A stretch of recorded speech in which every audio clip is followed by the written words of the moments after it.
Will end its current preschool program by the end of this school year. Action News Now reporter Margot Rowe shows us what led to that decision and what comes next. And it's not something that we want to do. Parents and community members packed into the Chico Country Day School's boardroom to try to convince the board not to phase out the preschool program. Here to support a preschool program at Chico Country Day, and they're trying to close the preschool down, and so I wanted to come show my support, and also my wife is the director of the preschool. The decision to end the preschool program came after it became financially difficult to support it without outside funding or without drastically raising fees. Really understandable why people came with a lot of emotions, because it is really challenging.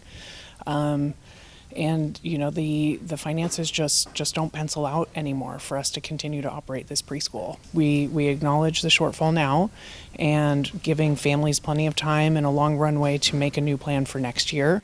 The board ended up voting to close the current program, but the next item on the agenda focused on coming up with solutions to support a new preschool program in a different way.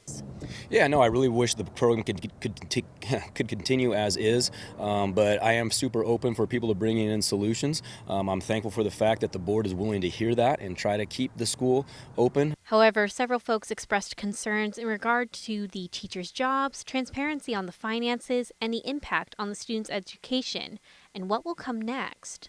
And again, that's why we're here, so we can ask those questions and get the answers to them. And it sounds like that we kind of have some answers, but don't really have some answers. It's still really unclear. The school's executive director, Wendy Ferrone, says the program will go until June, and staff will be working to develop an alternative option for a new preschool program. So we have a couple of options, and the board gave directions to staff to do a viability study to look at possibly setting up an LLC underneath Chico Country Day's nonprofit and operating a separate LLC where the preschool could exist somewhere off campus. Ferrone says staff will hopefully have options lined up in about 2 to 3 weeks. Reporting in Chico, I'm Margot Rowe for Action News Now. The school says due to the preschool program being fee-based, the school would have been unable to use state funding to keep the current program going.